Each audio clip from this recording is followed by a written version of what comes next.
Projeto de Lei 2160 de 2023, que dispõe sobre a Lei Geral dos Agentes de Trânsito. Por que você, agente de trânsito, precisa conhecer esse projeto?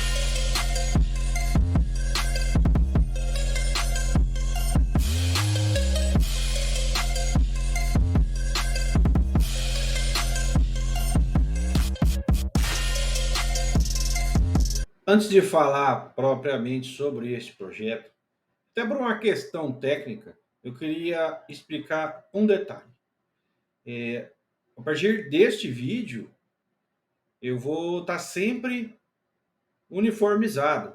Isso era uma questão que eu particularmente via como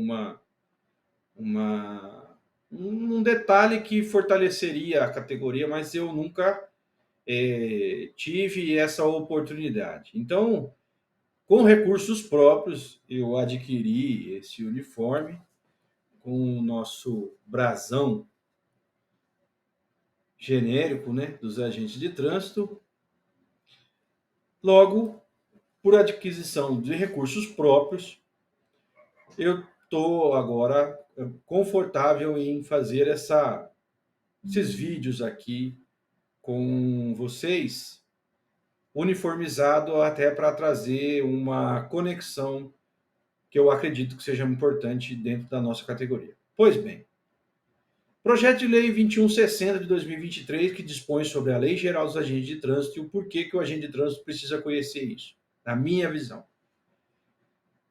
Há uma enorme discussão entre a categoria, muitas vezes, sobre a questão prioritária do porte de arma.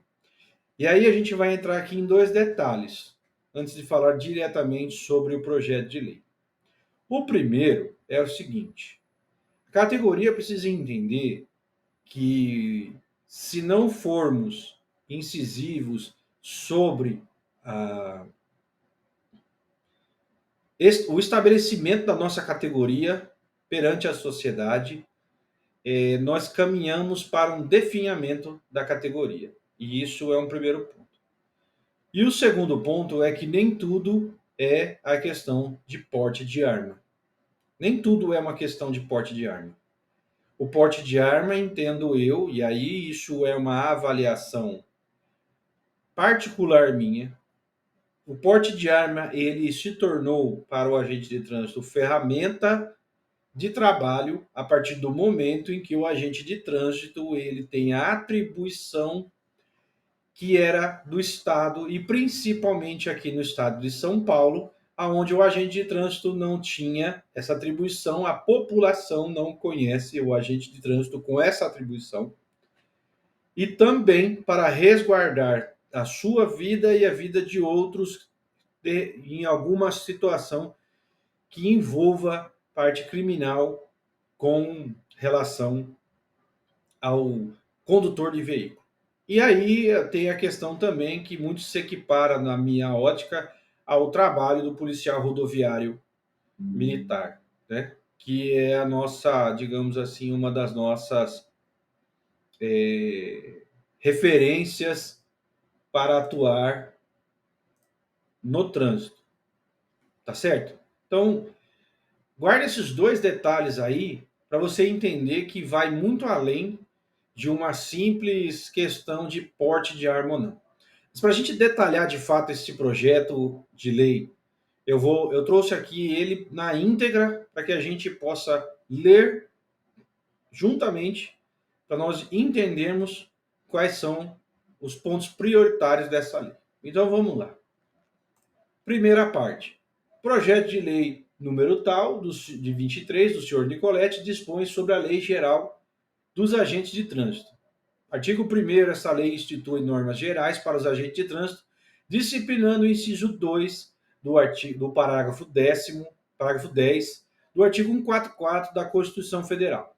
Artigo 2º, incumbe aos agentes de trânsito, servidores públicos estruturados em carreira exclusiva de Estado de natureza policial, constantes de quadro próprio dos órgãos e entidades executivos de trânsito ou executivos rodoviários dos estados, do Distrito Federal e dos municípios, com as atribuições de educação, operação e fiscalização de trânsito e de transporte, no exercício regular do poder de polícia de trânsito, com o objetivo de promover a segurança viária nos termos da Constituição Federal. Então, isso aqui é uma junção do que diz o parágrafo 10 do artigo 144 da Constituição Federal com a definição do agente de trânsito dentro do Código de Trânsito Brasileiro. Juntou-se o 2, colocou aqui no artigo 2º do projeto de lei. Então, define que eles terão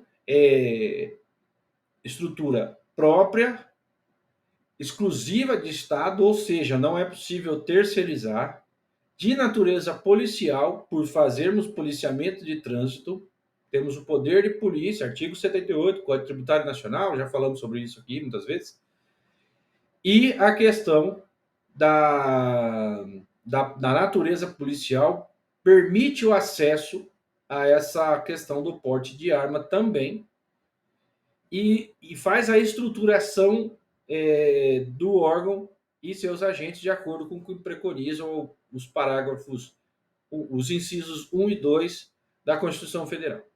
Tá certo? Aí vamos lá. Capítulo 2º dos princípios. Artigo 3º são princípios mínimos da atuação dos agentes de trânsito. Inciso 1. Preservação da ordem pública e da incolumidade das pessoas e do seu patrimônio nas vias públicas. Inciso 2. Realizar o patrulhamento viário com o objetivo de garantir a segurança viária nos termos do parágrafo 10 do artigo 144 da Constituição Federal. E aí a gente entra também no conceito de patrulhamento viário que está no CTB, e é no anexo 1, está lá bem definido o patrulhamento viário. O inciso 3, atuar na defesa da vida, da cidadania, do meio ambiente e da dignidade da pessoa humana e fazer cumprir, e no inciso 4, cumprir e fazer cumprir a legislação e as normas de trânsito. Capítulo 3, das exigências para investidura, o artigo 4º vai dizer o seguinte: são requisitos básicos para investidura em cargo público de agente de trânsito, o inciso 1, a nacionalidade brasileira, o inciso 2, gozo dos direitos políticos, o inciso 3, quitação com as obrigações militares e eleitorais, o inciso 4, no mínimo ensino médio completo de escolaridade, o inciso 5, idade mínima de 18 anos, o inciso 6, aptidão física, mental e psicológica, o inciso 7, possuir carteira nacional de habilitação ou permissão para dirigir veículo automotor na categoria B ou superior, válida e sem impedimentos, e o inciso 8 vai dizer idoneidade moral, comprovada por investigação social e certidões expedidas perante o Poder Judiciário Estadual, Federal e Distrital. Só que, nesses incisos, a gente já tem uma melhora na questão da captação desses recursos humanos para a investidura no cargo de agente de trânsito. Tá certo? E isso equipara os agentes de trânsito a muitas forças que estão incluídas no artigo 144 da Constituição Federal e também no Sistema Único de Segurança Pública. Parágrafo 1º vai dizer que outros requisitos poderão ser estabelecidos em lei do respectivo ente federativo, ou seja, o mínimo é isso, mas não esgota possibilidades. O parágrafo 2º vai dizer que os entes federativos adotarão preferencialmente o nível superior de escolaridade, considerando a complexidade das atividades dos cargos, e aí a gente tem a questão de que, por que não colocou diretamente o nível superior? Não colocou diretamente o nível superior por uma questão do pacto federativo, que eu já expliquei aí em alguns vídeos, sobre a questão de não poder interferir na possibilidade que tem os outros entes. Eu não posso determinar que o cara pague, um ente federativo pague um valor que ele não tem capacidade de pagar, então tem muito disso aí, é muito complexo essa questão, por isso que está dessa forma. E aí a gente já pula aqui para o artigo 5º, que vai falar: o exercício das atribuições do cargo de agente de trânsito requer capacitação específica, com matriz curricular, periodicidade e carga horária mínima, de forma regulamentada pelo órgão máximo executivo de trânsito da União. Parágrafo único. As atividades exercidas pelos agentes de trânsito são consideradas de risco permanente e inerentes ao exercício do cargo. Então, o artigo 5º traz duas coisas interessantes para nós. Primeiro, que é a questão mínima de carga horária, a gente já tem na portaria 966, que foi fruto do último vídeo que eu postei aqui sobre a matriz curricular mínima para os agentes de trânsito. E o parágrafo único traz aquela discussão sobre a NR16, de área de periculosidade ou não, sobre quem é que pode e quem não pode, e ele acaba definindo o seguinte: o fato de você ser agente de trânsito te traz risco. E isso independe de qual lugar que você trabalha. Beleza? Então, para vocês entenderem aí o quão importante é o nosso PL 2160. Capítulo 4 das prerrogativas. O artigo 6º vai falar o seguinte: constituem prerrogativas do agente de trânsito, dentre outras previstas em lei, o inciso 1, o exercício regular de polícia de trânsito, no âmbito de sua circunscrição, com o objetivo de promover a segurança viária, ou seja, o exercício regular de poder de polícia. Artigo 78, Código Tributário Nacional, anexo 1 do CTB, a definição do agente de trânsito também aqui bem definida, questão do poder de polícia em lei, tudo certinho para que a gente não tenha. Lembrando que o poder de polícia não é o poder da polícia militar, tá? Então, antes que alguém fique aí meio afobado com relação aí a qual é que é esse poder aí, se vai ter usurpação de poder ou não, poder de polícia, no outro caso, é polícia de trânsito, beleza? Inciso 2 vai falar o exercício das funções de agente da autoridade de trânsito no âmbito de sua circunscrição. Ou seja, lembrando que o anexo 1 do CTB, ele elencou o agente de trânsito, o agente da autoridade de trânsito em duas categorias. Um é cargo e outro é função. Então, o cargo de agente de trânsito, ele também absorve a função de agente da autoridade de trânsito. Beleza? O inciso número 3 vai informar o uso de uniforme e equipamentos padronizados, preferencialmente nas cores amarelo e limão, na forma regulamentada pelo respectivo ente federativo, que trata-se disto, que eu estou mostrando para vocês aqui. E aí tem alguns agentes que falam assim, eu nunca vou usar isso, e o agente provavelmente não sabe que isso aqui causa uma segurança muito maior para ele, e afim, ele quer saber se é bonito ou não. Tem que ser funcional. O uniforme tem que ser funcional.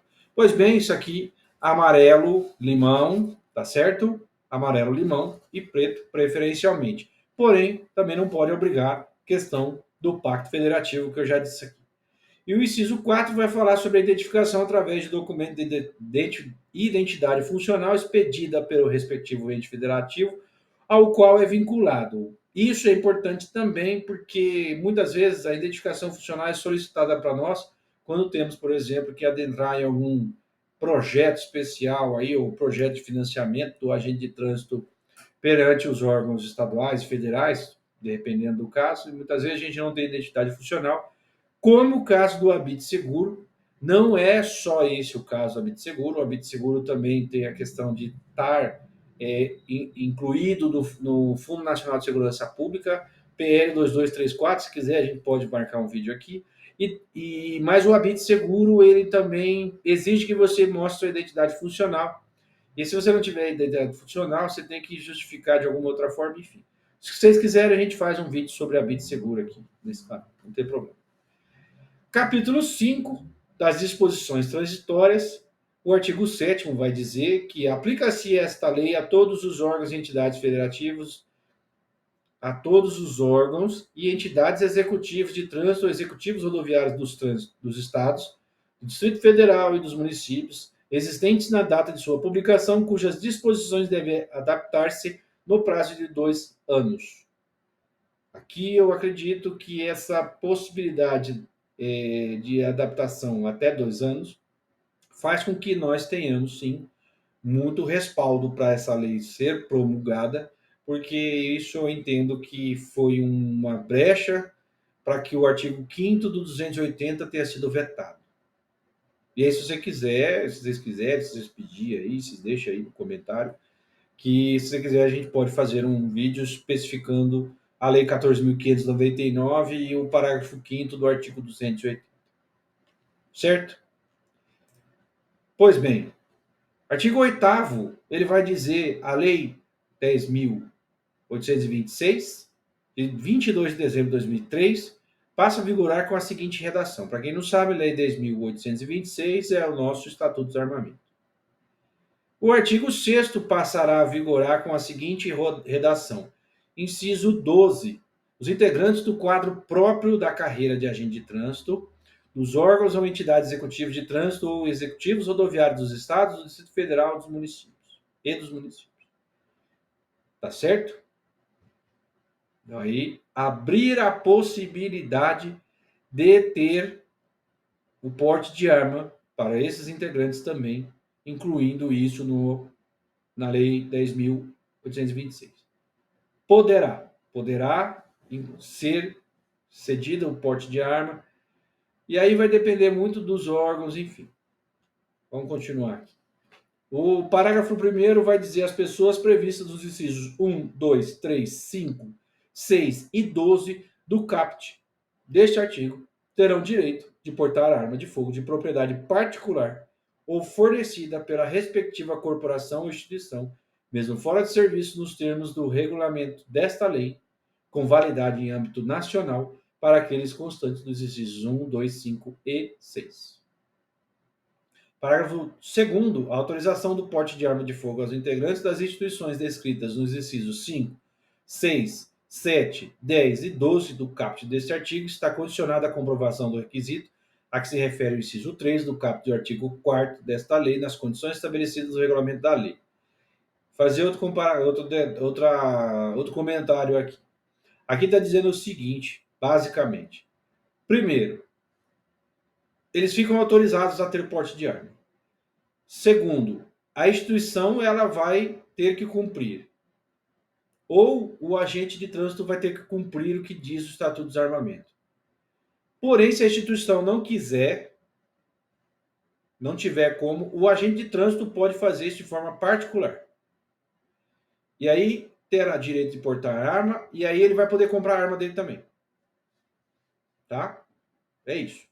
Então tem muito que amanhã eu tenho uma. Às vezes, quando o pessoal fala sobre porte de arma, eu tenho a sensação de que o pessoal está achando que vai passar vai fazer o cautelamento do porte de arma onde pega os equipamentos amanhã. Provou a lei hoje, amanhã já vai pegar a arma lá e já vai sair dando um tiro para cima igual o Velho Oeste. Não é bem assim. Tá? Tem muita coisa que vai ter que acontecer depois desses 2 anos de aprovação dessa lei, muita coisa vai ter que acontecer, vai ter que ter treinamento, vai ter que ter verificação de possibilidade psicológica de ter a arma, vai verificar se os entes vão querer ou não. Tem muita outra, ou abre portas para essas possibilidades, mas vai ter muita coisa para percorrer ainda. E mesmo assim, eu decidi, o meu órgão não vai me dar o porte de arma, não vai me dar arma, eu decidi ter a minha. Sabe lá se eu vou poder andar com ela ostensivamente e ainda mais. Eu vou ter que ter um treinamento tão grande para ter essa arma que muitas vezes nem a maioria dos agentes de trânsito provavelmente vão acabar ficando para trás. Então, não é bem assim. Então, você, agente de trânsito, que acha que aprovou a lei, amanhã eu saio dando tiro para o alto, ou o povo da sociedade que teve esses dias, eu vi uma reportagem de um cara, um jornalista, que disse que a gente vai sair amanhã com arma na rua e que por causa de que a gente fiscaliza o carro tem que ter porte de arma e o borracheiro também troca o pneu do carro e tem que ter a arma também. É para esse tipo de gente que tem que ler de fato a lei, porque ele só leu uma parte da justificativa e ele simplesmente foi infeliz na fala dele. Deprimente. Bom? Artigo 11, voltando, artigo 11 vai dizer o seguinte no parágrafo 2º, são isentas de pagamento das taxas previstas neste artigo as pessoas e as instituições a que se referem os incisos de 1 a 7, o 10, o 12 e o parágrafo 5º do artigo 6º dessa lei. Beleza? Então vamos lá para o próximo. O artigo 23 vai passar a vigorar no seu parágrafo 4º as instituições de ensino policial, as guardas municipais referidas nos incisos 3 e 4 do caput do artigo 6º dessa lei. E no seu parágrafo 7º, e os órgãos e entidades executivos de trânsito ou executivos rodoviários dos estados, do Distrito Federal e dos municípios, referidos no inciso 12 do caput do artigo 6º desta lei, poderão adquirir insumos e máquinas de recarga de munição para o fim exclusivo de suprimento de suas atividades, mediante autorização concedida nos termos definidos em regulamento. E no artigo 28 vai dizer o seguinte: é vedado ao menor de 25 anos adquirir arma de fogo, ressalvados os integrantes das entidades constantes dos incisos 1, 2, 3, 5, 6, 7, 10 e 12 do caput do artigo 6º desta lei, nova redação. Artigo 9º, esta lei entra em vigor na data de sua publicação. Então você, pequeno gafanhoto, que é contra, muitas vezes, esse PL, o que você precisa saber de fato? Primeiro, o PL é a validação da categoria, é o beneficiamento da categoria, de acordo com o que já está previsto na Constituição Federal, no Sistema Único de Segurança Pública e no Código de Trânsito Brasileiro. Lembrando que o agente de trânsito é o ator principal da segurança viária. Esse é o primeiro ponto. O segundo ponto, nem tudo fala sobre porte de arma.